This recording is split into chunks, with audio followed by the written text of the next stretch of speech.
Hello, my name is Dougie, and this is my first ever video where I will be reacting to athletics. So basically, what this channel is about is I'll be covering all the events throughout 2019, all the Diamond Leagues, all the championships, and I'll just be reacting to everything that happens in them, every single event, all the news, all the main stories to do with it, and yeah, it's just because I have a real passion for athletics, I decided to just create some videos on it. Hopefully have some discussions online with other people about it. I feel like it's one of the more exciting sports out there. It's probably not got enough coverage at the moment. So yeah, that's what I'm going to do. I hope you enjoy. So the first event of this year was the Doha Diamond League. This is recorded a few days afterwards. Doha, I believe, is in Qatar, which is where the World Championships are happening this year. So great place to start it off, I guess. So I'm just going to go through all the events. I guess I'll start with the men. Let's go for 200 meters. So the 200 meters, one of my favorite events. There was quite a few good people in this field. There was Guliev, there was Edwards, there was Aaron Brown. From an English perspective, Mitchell Blake. So it was going to be quite a good race, I think. Not too fast because it's quite early on in the season, but hopefully we were going to get a good time with it. So the race turned out, it was quite a good race. It was kind of, after 100 metres, one person was clearly quite ahead of the others, and that was Guliev. The finishing time was 19.99, so just under that 20-second mark, which is pretty good for the first race of the season, I think. Guliev obviously won the World Championships a few years ago. Has a very consistent race throughout. He doesn't really slow down in the end as much as the others. Has very long stride length, a lot of power generally. I think he would be quite a good 400 metre runner as well. But yeah, he won the race quite comfortably in the end.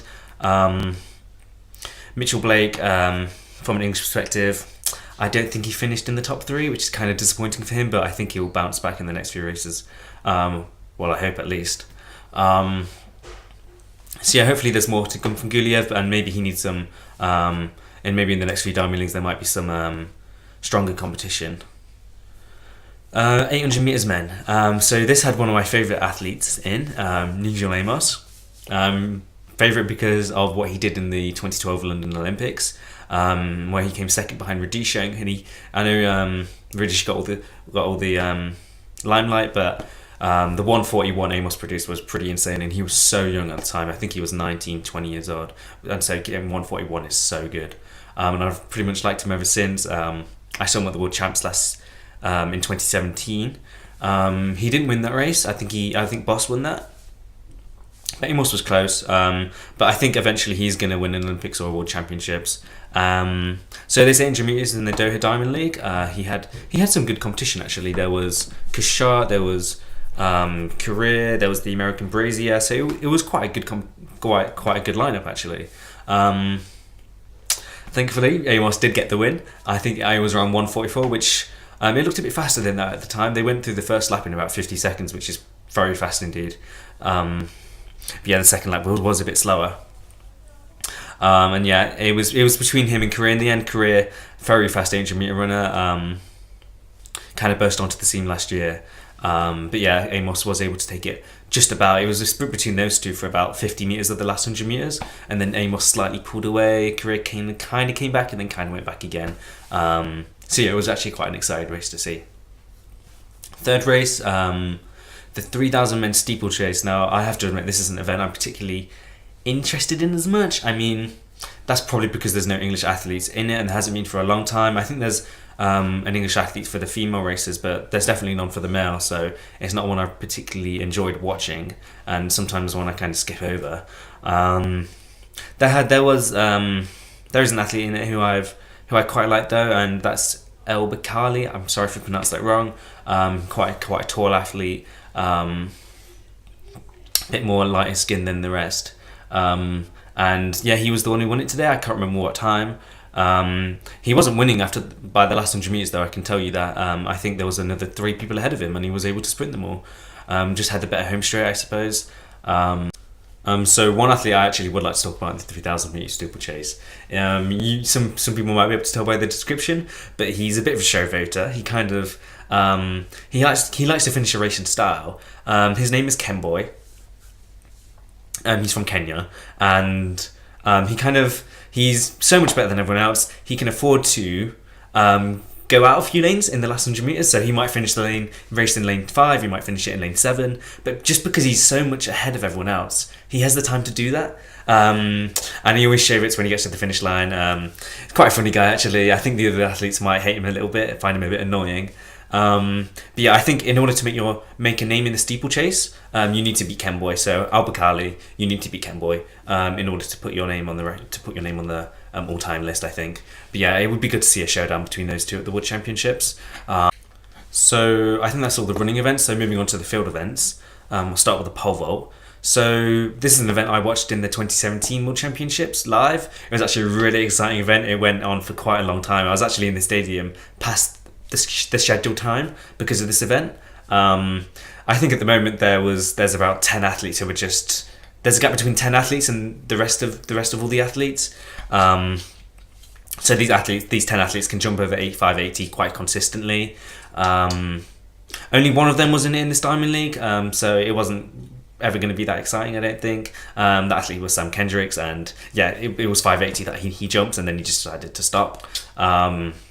Quite easy for him in the end. I mean, hopefully in the next few Diamond Leagues there might be a few of them other 10 in it. Duplantis is one I'd like to see, very young Swedish athlete who's very talented. And then finally the throwing events. I mean, this isn't really my area of specialty. I've never really been that interested in it. But yeah, the shot put, I think that's an event that's been historically dominated by like the Americans, the Australians, New Zealand, sometimes Europeans. I believe an American won it. Krauser. It was Krauser. And then the discus. Can't really tell me much about that event. I didn't really watch it. But yeah, I think it was Stahl, a Swedish athlete, who won it. But neither events had world records, so it didn't really catch my eye, unfortunately. But hopefully in the future it would a bit more. So swiftly moving on to the women's events. So starting with the 200 like we did in the men. So this event had one of the most prominent English talents at the moment, Dina Asher-Smith, in it, who has over recent seasons got quite a lot faster in both the 100, 200. I think one of my favourite performances from her would have been the relay in the Europeans last year, where she was behind two other athletes probably by about 10 meters and was able to overtake them by quite comfortably in the end. So yeah, she's getting a lot faster. Probably one of the most exciting English athletes for me right now, after Mo Farah's gone. So yeah, she was in this race. There was also another British athlete in it, Hilton, who didn't get to compete because she false started. Feels bad.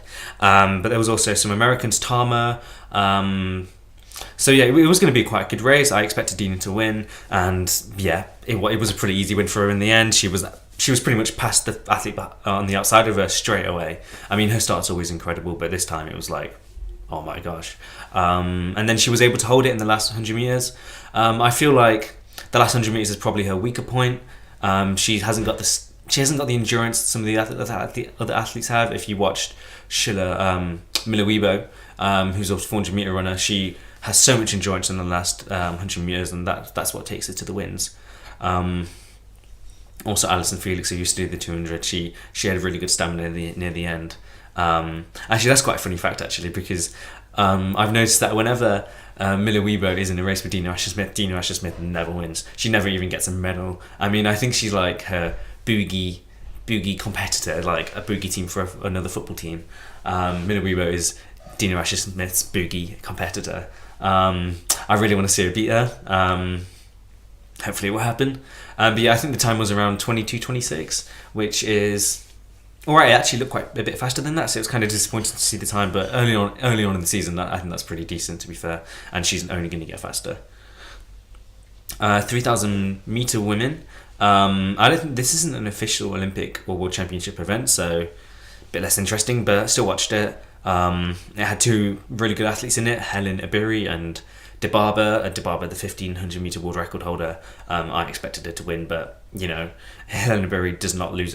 She never loses a race. I mean, she can compete at any distance. She can compete against the world record holder, the previous Olympic champion. She will beat any person because her sprint is just so good. She never loses a sprint. She has a very unique style. It's kind of like high arms like this, and she wins it every single time. So hats off to her. I mean, I kind of want to see her lose a race because she always seems to win.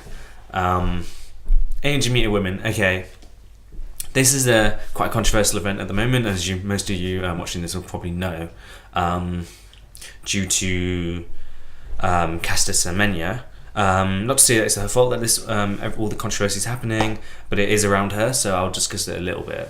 So basically, she's pretty much winning every single 800-meter race. She never even looks like losing. She looks very, very comfortable. Every single moment of the race, she looks like she's jogging, and people are getting a bit frustrated because it doesn't seem like anyone else can win.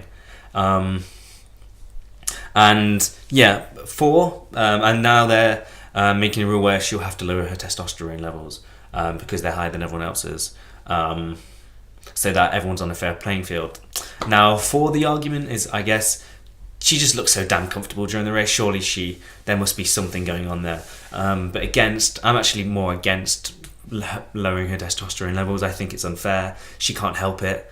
There are many aspects of an athlete that make them better than other people, and one of them would be testosterone. There might be other aspects that make people better than other people, being taller, maybe being shorter, having bigger lungs. You can't ask them to reduce their height or ask them to reduce their lung size, so we'll ask them to reduce their testosterone. I mean, it's kind of silly. I can see where the people for the argument are coming from, but I'm kind of against it. But saying that, I want to see Caster Semenya try hard. I want to see some grit on her face. I want to see her go for her PB. She just never seems to. She just doesn't look to be trying. So yeah, that's all I'm going to say on that. Next event, the 400-meter hurdles women. Okay, this is one of the best technically athletes. So that would be Delay Muhammad, the American, who has run sub 43 in the 53, not 43. That'd be pretty fast. Sub 53 in the hurdles before. So obviously world class at the distance. I've seen her live as well. She's like an Alison Felix. She has a very perfect running style. And yeah, she won this race pretty easily in the end. I don't think there was much competition in it for her, but she got a pretty good time. It was quite low 53, so I rate that quite a bit, and hopefully she's going to get even faster and go sub 52.5 this season, which would be really good. So last running event for women, the 100-meter hurdles. Now this is an event. This event's quite silly because it's completely dominated by American athletes, especially in recent years. I'm pretty sure one of the finals in one of the last World Championships or Olympics was just Americans, which other countries should be put to shame. That is bad. I mean, there are sometimes some Jamaicans, sometimes Europeans, but they hardly ever get in. It's just the Americans. The Americans win it every single time. They get gold, silver, bronze every single time. That should not be happening. Other countries really need to step up in this event. I think, and actually my words have come true because a Jamaican girl won it this time. I think her name's Williams. She won it by much. It was kind of a mid-12.6 time, so it wasn't great, but she won it, so hats off to her, beating all the Americans in the race, because I think there were a few. Okay, so moving on to the women's field events. So high jump women. Now this is an event I have a lot of problems with, like even more than the hurdles for women. This event is really bad. That's because the standard is just so low. I think there's maybe one athlete, and that I can't remember her name. It's a Russian girl, but she's amazing. But everyone else needs to seriously step it up, because the thing is, heptathletes come into the high jump and win the high jump.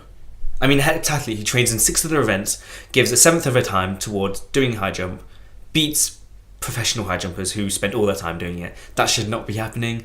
I mean, Jessica, just a prime example, Jessica Ennis, Katrina Johnson-Thompson. I think in 1 year they win the World Championships. They got the gold medal height for high jump when they did the heptathlon. I mean, seriously, that's really bad. They need to step up a bit. I think in Doha, a Ukrainian girl won it. I can't remember the name. But yeah, it wasn't even that good. It was around 197 again, and a heptathlete could get that. So they definitely need to step up. So lastly, the last event was the women's long jump. Now this has a similar problem. It's not as bad, but it's a similar problem because a triple jumper won it. I mean, a triple jumper spends half the time doing triple jump / long jump. Probably more time doing the triple jump because that's the event they've been doing for so long, and they're beating professional long jumps who spend all their time doing the long jump. So really, the long jumpers should be winning. To be fair, that triple jumper was Ibargwin, who was absolutely insane. She always wins the triple jump. Just a freak athlete, another freak athlete. But yeah, they should be beating her, like, seriously. From an English perspective, I think Proctor and Ugan were in it. I know Proctor for a fact can jump over 7 meters. She did it in the World Championships in 2015. She only got 6:35 this time, which is appalling. And then Ugan got probably halfway between 6 and 7 meters this time, which is not good enough. It's not even good enough to get into a final. And the annoying thing is, I know Ugan and Proctor, I know they can all get really high 6s, 7s even, but they just don't do it when it comes to it. When it gets tough, when it gets to these championships, they just can't pull it off. So they really need to just get their game faces on and put it out of the bag. So I think that concludes all the events in the Doha Diamond League. The next Diamond League is the 19th of May, so a couple of weeks' time. If you like the video, please give it a thumbs up and subscribe, and leave some comments in the down below section so I can bring up some of the points you guys are talking about in the video. But until next time, goodbye.